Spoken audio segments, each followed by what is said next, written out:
And the only trade we had today so far is we're calling this F2, the Euro Aussie. It was an 8-hour single band slingshot with a double band 4-hour. Not the prettiest one looking. Time I got into it, I had a limit order. I kept it here. Right here, it's below the 0.38 level. Finally did get me in, just barely. And then I closed out, half of it at, 20 pips. It just looked like it was going nowhere. Everything was topped out, especially in the lower time frames. You had divergence building here, and my stop here, I didn't think I could survive, a pullback.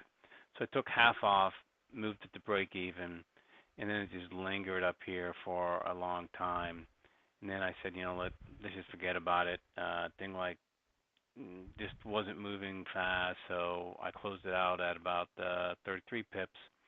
So net of 27 pips with a 20 pip stop. So not ideal situation, but now if you look at now, it's actually going up a little bit.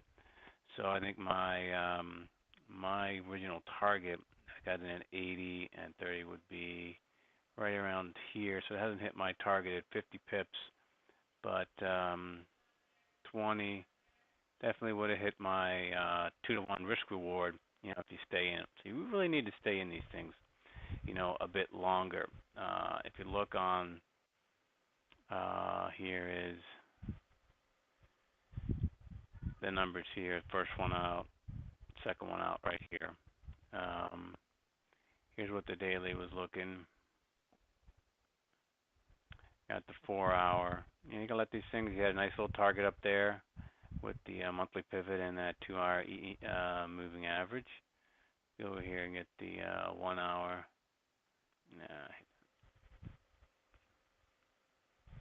The 1-hour looking there. It's progressing nicely now, so you gotta learn to wait these things out. There's the 15-minute.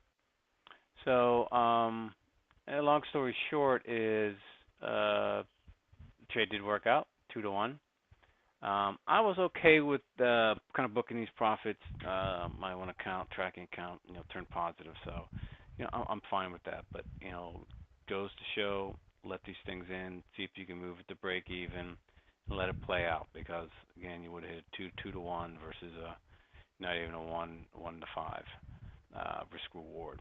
So that is it, and that's good. So again, we're getting positive. I think we got this. It's a good system. Just keep it up. Thanks.